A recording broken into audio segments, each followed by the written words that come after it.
Welcome to Small Biz Life, episode 78, the best social media platform for your audience.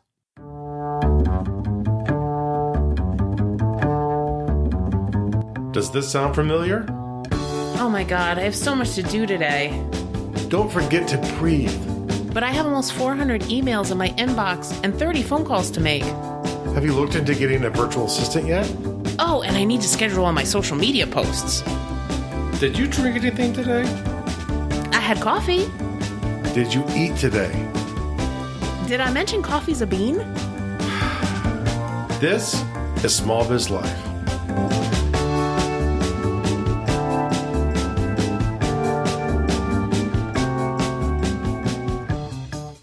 Hey guys, welcome to another exciting episode of Small Biz Life.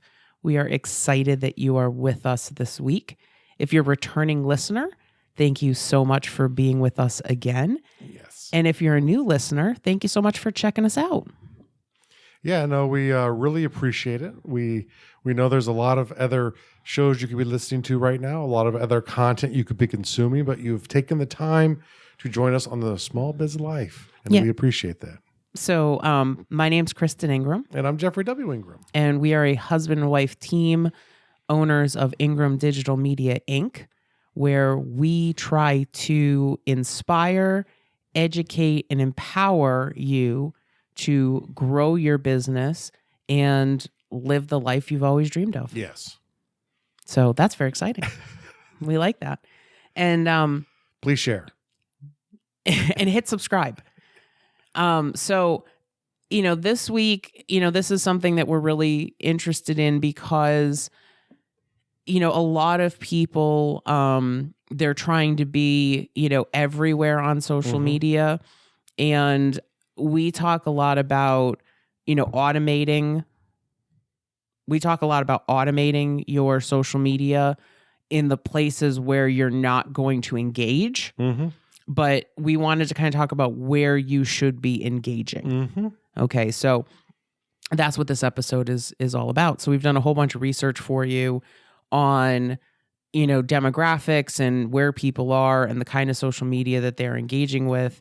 And really, I think this will be great. Yeah, really, we're looking at several different platforms. Essentially, there's a Pew study, which will be linked in the show notes, that essentially covers Facebook, Instagram, Pinterest, LinkedIn, and Twitter.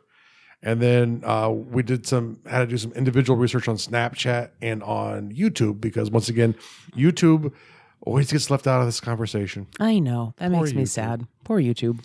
Even though if you're trying to reach 18 to 24-year-olds, I would definitely look at YouTube before I bought commercials on cable television.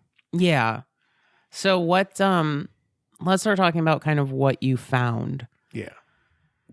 So first off, if you look at the first 5 from the Pew study, the one place everyone should spend at least some time in, Facebook. Yeah, I was kind of amazed. 79% of the adults that are online use Facebook. Mm-hmm.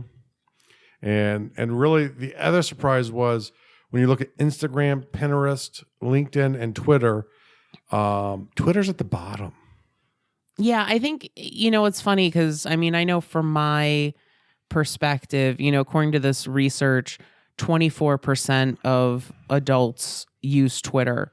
At least when I look at my feed in Twitter for the people I follow, a lot of it is just reposting, articles or, their own content. I'm not seeing a lot of engagement on Twitter. Yeah, a lot of the engagement that used to be on Twitter, even a couple of years ago when I started my first show, isn't there. I'll talk to people who will retweet my stuff, and maybe a couple of days later they'll get back to me, which doesn't bother me.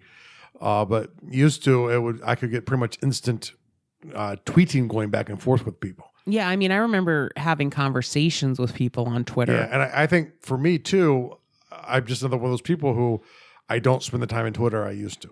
Right. Because I think that, Facebook gives you so many more options. Mm-hmm. And I even think that with, the ability to have groups and pages, even with the fact that Facebook is kind of throttling down what people are seeing on your pages, it's still, it's still the place where people are going. So let's kind of talk about some of the breakdowns for stats for each of these platforms, because I think that's really important. We've kind of talked about having an idea of who your audience is. So let's look at Facebook first, because they have the largest demographic. So I think it's actually kind of interesting. 83% of women are on Facebook and 75% of men. And it's interesting because I kind of see that when, we look at, not just our community, but most of the communities I'm in, there seems to be a lot more women than men. Yeah, and I'd say women are much more active on Facebook as well, too. And these numbers do not back that up. That is just an assumption from my anecdotal interactions. But in most of my communities, not all of them, but most of them, there's more women who are the people who are vocal, which is awesome if you're trying to reach women. I really think that you have to be on Facebook. I mean, I think you have to be on Facebook no matter what. But especially if women are your thing, this is where they're at. Right. But I think that there are actually platforms, though, where I think you're going to see, where I think you're going to see a greater disparage between men and women. Oh, most definitely. Both ways. So for age ranges, 88% of people between 18 and 29 are on Facebook. 84% of people 30 to 49 are on Facebook. And it's really interesting. In the 50 to 64 age range, 72% of them are on Facebook. And even 65 plus, 62% of people over the age of 65 are on Facebook. So really, for all age demographics, a lot of people are on Facebook. Right. Education-wise, not a huge difference in the numbers. High school degree or less is 77%, some college 82%, college plus, which means graduates of college 79%. I think that the income numbers are interesting. So if somebody makes $30,000 or less, 84% of them are on Facebook. 80% from 30 to 49,000 a year. 50 to 74 is 75% of people, which is interesting because it takes a dip, but then if they go over $75,000, it goes back up a little bit to 77%. Yep. So, there's not a really huge difference in the range. And then based on, kind of the community they live in, urban and rural are 81% and suburban is 77%. So I think it's kind of interesting that if you're in a city or far removed from a city, you're more likely to be on there than if you're, kind of on the outskirts in the suburbs. Okay, so we're not going to go as in-depth with all of the social media platforms. We're just going to kind of pull out, some of the things that kind of jump out at us. And the two I'll be looking at most is going to be Instagram and Pinterest, because I've always heard that there's a lot more women on those platforms, and I want to see if that holds up. And we're looking more for the disparity between the two, because obviously there are more women on Facebook, but is the spread larger between men and women? For those two in particular, and right here, Instagram is crushing it for women. Right. So if you look at the stats for Instagram, 32% of adults are on Instagram, but 38% of women and only 26% of men. And looking at it too, it's like if your target is under 30, you want to be on Instagram. Yeah, 59% of users on Instagram are 18 to 29, whereas only 8% of people over the age of 65 are on Instagram. So that's a huge change from Facebook, which I think is kind of interesting because since Instagram is owned by Facebook, you would think that number would be higher. But if your demographic is over 50 Instagram is not the place you want to be. No. Okay. So I think that's really interesting. And I think sort of marrying that, some college kind of leads the pack here. But to me, that says, oh, well, they're between 18 and 29. Right, exactly. So, but it's interesting, though, because the urban users for Instagram, 39% of people who live in an urban environment are using Instagram. Your city folk are the Instagram users. Yep. All right, so let's look at Twitter. So this is kind of interesting. So there isn't a huge difference between the percentage of men and women who are using Twitter, which that kind of shocks me because Twitter seems to be a more male-dominated platform. Well, the men are more yippy, I guess. Yip, yip, yip. So it's actually, again, you're seeing a younger demographic, 36% of people under the age of 30. Which is kind of interesting. You'd figure it'd be more people in that 30 to 49 range would have been my assumption, because that's kind of when Twitter came up and it sort of stagnated. But it looks like maybe people my age have been leaving and kids have been going into it. It's interesting. Twitter also seems to be a platform that is higher educated and higher income, whereas, 24% of all online adults are on Twitter. 29% of people with a college degree or higher are on Twitter, and 30% of people with an income of $75,000 or higher are on Twitter. So, if you're going for a more educated group of people with higher incomes, Twitter seems like a place. Yeah. Yeah. And for the types of places they live, it's pretty much the same for urban, rural, or suburban. Okay, so let's look at LinkedIn, because that's kind of one that I'm kind of interested to see. We do apologize to Amy Campbell for that, because she is sort of our LinkedIn guru. All right, so let's see. So, 29% of all adults are on LinkedIn. It's, slightly skewed more men, 31% of men, 27% of women. It's pretty interesting. So they're, the real target on LinkedIn appears to be under 49. 18 to 29 and 30 to 49 are pretty much the same number. And not shockingly too much because of what it's about. It's for mainly, once again, college educated people. Well, and I think the thing is, working in a business school, like, you have to set up a LinkedIn profile while you're in college. And so I think a lot of people, I would even, I think if you broke down the 30 to 49, I think you would probably find that skews more to the 30 to 35. Because even when I was in school, they were starting to talk about, LinkedIn and how you needed to be on LinkedIn. So what you're saying is everyone over 35 is pretty much thought leaders who are trying to sell stuff to the other people. Well, so, I mean, here's the thing I think about, though, is like if you're either doing an undergraduate degree, right? We pretty much say you have to have LinkedIn. And then if you're doing like a graduate degree, like an MBA, we're telling you should be on LinkedIn. So, and that's kind of the demographic. Drive up those numbers for LinkedIn. Yeah. Right. That's kind of the demographic of students that we're seeing, is the 18 to 29 and the 30 to 49, but these are people who use it. It's not necessarily like active engaged users either. Yeah, that's one thing I don't like about this, is it doesn't talk about the activity in here.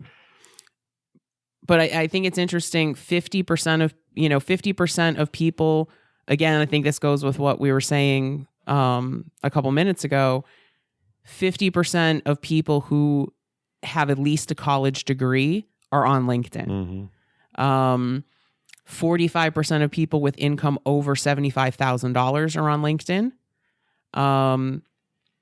There's a high skew from urban and suburban. Yeah, really. I mean, the bigger thing is rural. There's just not there. Yeah, only 18% of people who identify as living in a rural area are on LinkedIn. And then it's interesting, 35% of people who are employed are on LinkedIn versus 17% of people who are not employed. Which kind of makes sense, right? Because you're looking for a job, you get your LinkedIn profile, right? Right. Or you're trying to connect with other business people. So that, that totally makes sense for me. Now, here's the one I knew would be skewed. Okay. We're going to talk about Pinterest. Wow. So this one really lives up to its reputation. Yeah. So 31% of online adults use Pinterest. 45% of women use Pinterest. Mm.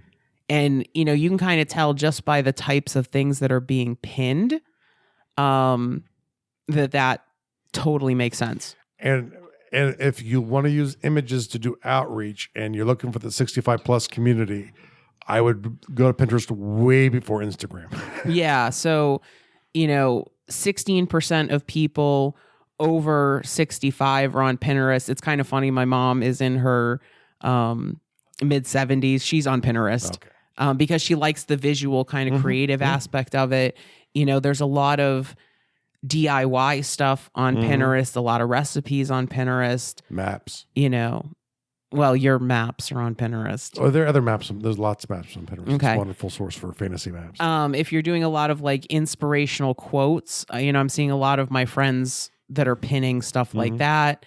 Pinterest is a great place, if you are trying to do things that are visual.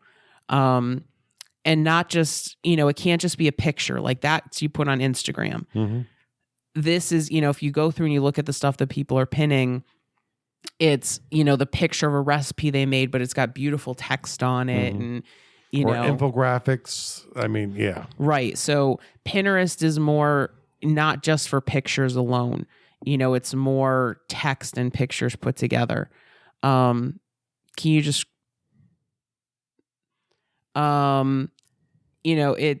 it appears that herbs. that the suburban women love Pinterest. 34% of people who live in the suburbs are on Pinterest, and that totally makes sense to me. Again, 35% of their users are making 75,000 plus. So if you're targeting higher income, if you're targeting suburban, that's a place that, you may want to go. Okay, so here's some information on frequency, and I think that this is really important. So, and this actually answers my question about LinkedIn. Mm-hmm. So 76% of Facebook users are there daily. Mm-hmm. Okay. Huge pie of people there almost every day. Instagram, 51% are using daily. Twitter, 42% daily. Pinterest, 25% daily. Here's the thing I find with Pinterest is that I don't go into Pinterest all the time. But when you go in, you stay. But when I go in, I'm there for a while. Mm-hmm. You kind of get into this whole thing where you're like, oh, let me pin this. Oh, it suggested that pin. Let me go look at that. And so, I kind of find like I can go into Facebook for 5 or 10 minutes. Pinterest is like an hour, and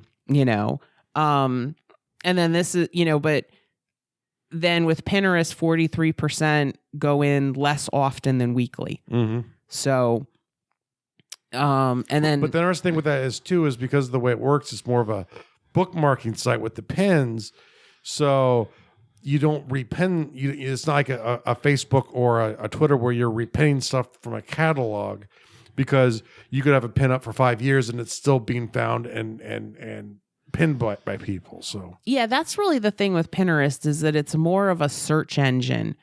I go in there when I'm looking for a recipe for something, if I'm looking for a DIY tip for something, or if you're craving sweets. Or if I'm craving sweets.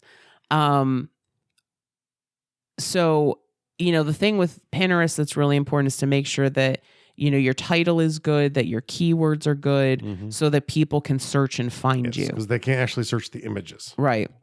And then LinkedIn, only 18% of people are going into LinkedIn daily. And 51% is less often than weekly, which does not shock me. I do go in occasionally, like someone will like, they'll give me a skill thing or whatever. I got a notification. I might or might not even go in that day. And so I can believe that. Yeah, I probably go into LinkedIn, maybe once every 2 weeks. And it's usually because people have wanted to connect with me. Yeah.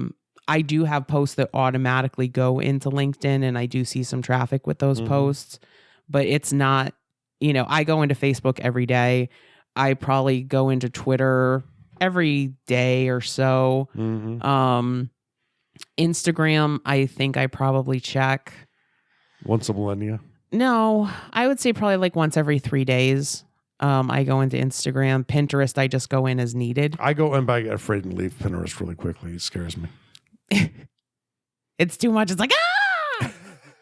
And it is like sometimes like you look at these graphics and you're just like, oh my God, these are like crazy, you know? But I mean, that's really, Pinterest is a very visual platform like Instagram. So, you know, what can you put on there that's going to get people to stop, you know? So let's see. So this is about use of multiple sites. So this is kind of interesting because, you know, I think a lot of times we have FOMO that if we don't, you know, if we only use this platform, you know, people aren't going to see, you know, because they're not on that platform. So, you know, I think if, you know, when we compare this, you know, if we talk about focusing on Facebook, you know, 93% of Twitter users also use Facebook. 95% of Instagram users also use Facebook, which that makes sense because they're owned by the same company. 92% of Pinterest users also use Facebook. 89% of LinkedIn users also use Facebook. Now, this is interesting. Let's look at it the other way. So percent of Facebook users who use Twitter, 29%. Percent of Facebook users that use Instagram, 39%. Percent of Facebook users that use Pinterest, 36%. And who use LinkedIn, 33%. Which just kind of reinforces, like, no matter where else you are, you have to, you know, you really want to be in Facebook. Right. You know, and if that's the only thing you have time for, then, you know, you want to focus your attention on Facebook. So I think that's, you know, I know like a lot of people are really concerned about, you know, how Facebook is throttling down your views. The problem is that everybody's on Facebook. And the thing is, test out ads. When you get a successful ad that leads to revenue in the backside and you start making more money than you spend on the ad, you spend more money on your ad, which gets you more money on the back end. So, you know, you can experiment with like $5 budgets here. Right. So, you know, I think that it's really important, you know, that you kind of diversify what you're doing on Facebook. You know, don't just put links to your content, put links to other people's content, especially people that have bigger platforms than you. You know, use video, use pictures. You know, if you mix up your content, then you're going to see better results even without running ads. You know, but occasionally, you know, if you run ads on Facebook, that tells Facebook that you're really invested in their platform. And most people will see a jump in their overall viewers if you run ads occasionally. Yeah. So, you know, it's kind of a game that you've got to play with Facebook. Even though I do think Facebook still needs to fix the visibility just a bit. You know, they've overheard it, I think. But yeah, 6 to 8%. I mean, the problem is if someone could start competing with Facebook tomorrow, content people would probably leave. But yet we don't have that. Yeah. So we're there. So let's talk a little bit about Snapchat. So Snapchat is definitely where you are going to find your younger demographic. If it's 55 and over, Snapchat is not where you want to be. Only 2% of people on the platform. You want to master Instagram well before you come to Snapchat if you're looking for 55 and plus. And even like, you know, if your demographic is over 35, only 12% of Snapchat users are 35 to 54. So that means that you're 13 to 34, 23% are 13 to 17, 37% are 18 to 24. So, you know, if you're trying to reach college students, you need to be on Snapchat. I mean, simple as that, which is kind of, you know, we're starting to think about for Accounting in Focus because that's our demographic. How do we do more with Snapchat? And so that's going to be one thing that over the summer, I'm really going to be looking at is how do we leverage Snapchat to reach more people in that demographic. Well, it appears to be everything that we have on Snapchat there. So, well, I mean, it's tough too because they haven't had to release a lot of data, but now I think that they're public. We'll start to learn more. We're going to see a lot more from them. Now, YouTube is just an unbelievable machine. Stats that I read last week said that currently there is 1 billion hours of YouTube content being consumed every day. 1 billion hours. Now, if you compare that to television, television is getting about 1.25 billion hours a day. So just YouTube has almost caught up to television. Yes. And we've seen that. Like, you used to listen to YouTube constantly all day at work, And so, it's big on mobile. The average number of mobile YouTube views is 1 billion a day. Mm-hmm. And this is the only platform that numbers-wise competes with Facebook for daily users. They're close. I don't know who's currently in the lead. I do believe Facebook has finally passed them for daily users. And it's a different kind of interaction, but it's still all of the pieces are there. It's interesting. In an average month, 80% of 18 to 49-year-olds watch something on YouTube. Yeah, if you actually go to YouTube's own statistics page, 18 to 24, I believe, more of them use YouTube than cable television. Mm-hmm. And they're actually saying that by 2025, half of viewers under 32 will not subscribe to pay TV, which I just think is amazing. So let's look at some breakdown. So this is actually, I think the first stat is pretty interesting, the breakdown between female users and male users. And I see this on my YouTube channel. Mm-hmm. I completely believe this. It's not as pronounced on my YouTube channel. I think my stats usually run 55% male, 45% female. But they're saying 62% of users on YouTube are male. Yeah, I think on World Builders Anvil podcast, it's like 95% male. Yeah. So, I'm not really sure why women are not using YouTube. Well, I think part of it too is a lot of the popular types of aspects are stuff like your guys playing video games and recording it and talking. I don't think there's a huge population of women that watch that kind of stuff. But if you go back to our episode when we were talking about YouTube, and we talked about the types of things like reveals and DIY, you would think that stuff would really apply to women. And there are women who are very successful who do like, this is how you do makeup and fashion stuff on there. I don't know why there aren't more. Maybe they just don't like putting their face on camera. It could be, but you'd figure though, but that would be users. But women are looking for that kind of stuff on Pinterest, but they're not looking for it they're on not YouTube. Looking for it on YouTube. Yeah, I think that's really interesting. User breakdown. I thought that this was incredibly interesting. So we're looking at user percentage by age. 18 to 24 is only 11% of their users. Now, I think that that's incredible because when I think about my channel, the vast majority of my users are 18 to 24. Mm-hmm. So I think you can find 18 to 24 on there. Yeah, but I think it's in part due to the size of their audience. Mm-hmm. Yeah. So the highest percentage is 35 to 44. They're at 26%. 14%, they don't know their age. Mm-hmm. So I think that's pretty significant. Being honest. Yeah. But your highest demographics on YouTube are 25 to 44. And 65 plus, they are not using YouTube. No. Okay.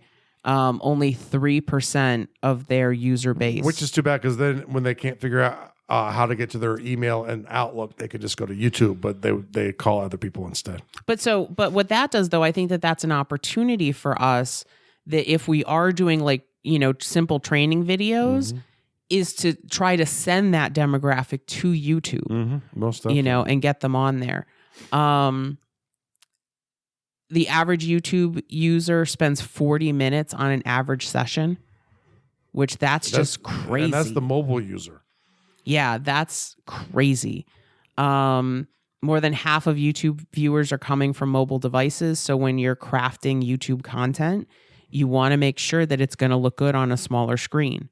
I was kind of wrong when I said that 18 to 24-year-olds were more likely to see YouTube than cable. It actually is from 18 to 49. Wow.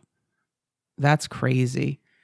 The YouTube numbers are just crazy. And again, we said this when we did the YouTube video, the basics one. Only 9% of small businesses are using YouTube. That might be a little bit, because I think it was 6% before. I could be wrong, but it was still minuscule, which shows that 91% of small businesses aren't taking advantage of this. And this stat is fantastic. Approximately 20% of people who start your video will leave after the first 10 seconds. Make those first 10 seconds count if you do YouTube, baby. That's right. So, the thing of like easing into a video is not the way that you want to do it. You've got to get people's attention right away, because I'll even say like, most of my videos, even though they're 8 to 10 minutes, the average view on them's 4. So you really got to be thinking about getting your message out and getting it quickly, because people's attention spans, we talked about the last episode about 2-year-olds. So essentially the first 10 seconds is your sell of why the video is important. All right. And I'm now interested to kind of see if I can go in and drill down further to see how many people are leaving in the first 10 seconds, or the first 30 seconds. That will definitely vary channel to channel. It's like with the World Builders Anvil podcast, I have a longer watching time than like Accounting and Focus, but a smaller audience. Right. So maybe I have 3 minutes to sell the point of the episode. Well, and that's the thing I kind of find with podcasts. Podcasts that you put on YouTube are kind of interesting because you have people that go there knowing that it's a podcast. And so they'll listen to the whole thing. And then you have people that go, oh, this is a podcast. Well, yeah, which is, we kind of learned that putting Small Business Life out there. So mine's labeled very dramatically to be audio podcast, because I know there was some negative feedback like, oh, this is just freaking a screenshot, Right. And yes, it is. Here's an interesting one, and I have to bring this up for 2 reasons. The highest paid YouTube partner is PewDiePie, with an annual income reaching $12 million for 2015. He lost his channel completely. YouTube took his channel down, and I don't know the specifics, but it's something to do. He put out some content that was considered anti-Semitic, I believe, to the point where YouTube took his channel down. Now, definitely don't be anti-Semitic. That's stupid. But understand that when you start relying too heavily on a platform and that's your only source of revenue, if for whatever reason, on purpose or on accident, which that does happen too, where people will accidentally have their channels deleted, even big people, when that happens, you have to understand that that's a big chunk of your revenue. If I'm sure, PewDiePie essentially was probably very focused and did most of his work on YouTube. And even if he's not guilty of what he's accused of, that's $12 million a year he lost. Wow. So it's kind of interesting. YouTube also is not afraid to take down, this was their highest income partner. Which means he made them $12 million a year, because it's a 50-50 split, I believe. Yeah. Yeah. And the other thing is be careful with your title names. If you're super worried about monetizing your ads, it's like I had a podcast episode from my other show called The Podcast of the Dead, playing off of the Book of the Dead from Egypt. and I lost my monetization because they didn't think it was advertiser friendly. I appealed it. I do not know the decision. It's not super important. I'm not concerned with YouTube revenue off of that channel, but I do have ads just to get something at this point. And I thought that was very amusing, though. Yeah. And the other thing that you've got to be careful with YouTube, like when we put our podcast up there, we bought the rights to the intro music that we use. And we constantly have to fight copyright infringement. I'd say issues. Since episode 48 through 75, almost every episode has been contested, and we essentially have a copy and pasted at this point where we just copy and paste our appeal and we win, but sometimes it takes longer than it should and it's obnoxious, which makes it frustrating. So understand, especially as a smaller channel, you can get kind of bullied by the system, and as a bigger channel, don't think you're immune. Right, exactly. But, I think YouTube, is only going to grow, from here. I think especially as you start to see, Verizon has an unlimited plan now. T-Mobile has unlimited streaming. Sprint has an unlimited plan. AT&T announced an unlimited plan. And on T-Mobile, if you don't have their unlimited plan, you can unlimited view YouTube. Right, yeah, because they have an unlimited streaming, even without the unlimited plan. So, I think that as people get more access to data, and I think right now, the stat is that only 25% of the world has, high enough speed internet to actually view YouTube. Yeah. But it's funny, Google and Facebook are the two biggest people pushing to get internet access. They both have plans to try and get internet access to the entire world. Right. And people are projecting that within the next 5 years, 75% of the world will be able to engage in these type of streaming services. So whether you're looking at YouTube, Facebook Live video, Periscope video, I think that you really need to be looking, towards doing more video, because we're just going to see more people come online. Oh, and if you decide to do video ads on YouTube, realize that you better sell yourself in 5 seconds. Yes, because that's what you have before they without a skip. And YouTube is also doing away with non-skippable ads. Yeah, I don't like non, because sometimes you get like these 30-minute ones. Like what? Or I'm serious. You've gotten a 30-minute ad? I've got a 30-minute non-skippable ad. I left the video. Wow. And I think the longest one I've ever seen is about 2.5 minutes. Yeah. No, there's some incredibly long ads on YouTube. Wow. I don't know how successful they could possibly be, but I don't even know what it was. I was so disgusted. I was just mashing to try and get off the page as soon as possible. If that ever showed up on one of my videos, I'd be pissed. Yeah. I'd be really upset.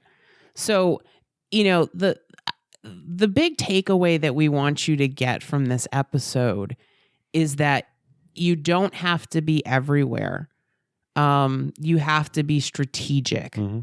And so, every demographic is on Facebook. So if you're going to focus on one platform and be live and be engaging, that's where you want to be. And when you get one down, feel free to go somewhere else where your demographic is. But get the engagement and the growth down there. Use the growth in one to help push your growth in another one, because from the crossover, especially for YouTube and Facebook users, all of those use other things as well too. Not so much the other way around. So keep that in mind, that, once you have your Instagram down and you want to go to Snapchat, do it. But get effective and good at it before you move on. It's like the restaurant owner we talked about in the previous episode who opens his second restaurant before he perfects the methodologies in the first one. You end up failing in both. Right. And so, and that doesn't mean that you can't use tools, to automate. We've talked about Edgar a number of times. We've talked about Recur Post in a couple episodes. Those kind of services will allow you to build up libraries so that you're constantly sharing on platforms. And there's some platforms that we spent very little time in. We have thousands of followers between our accounts on them. And we go on sometimes like, wow, I didn't realize that this many followers here. So, once again, because once you start going there to really engage, it's better to start above zero. Right, exactly. So, there's definitely no harm in, automating the process on other platforms, but really decide where your engagement is going to come from. And I've just found that for our business, Facebook is it, because it's not only engaging with people on the pages or the groups that we own, but it gives us a great opportunity to go out and, discuss with other people. Pinterest might get you views, but you're not going to necessarily build relationships on Pinterest. It's difficult to build relationships on Twitter. Instagram, I see it happen. I see people get into discussions and people comment a lot on Instagram. But again, it's not the level of relationship building that I think you can do on Facebook. Or YouTube.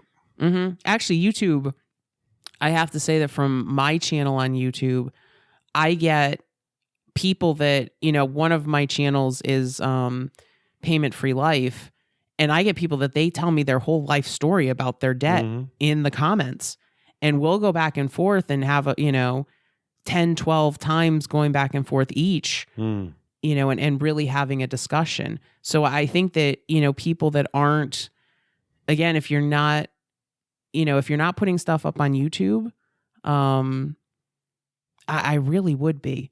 I kind of think like start with Facebook and then YouTube is the next place you go. Because remember too, I mean, if one of your outreach plans is to explain how to do stuff, lots of people, myself included, when we have no clue where to go, I go directly to YouTube and I search how to change a garbage disposal.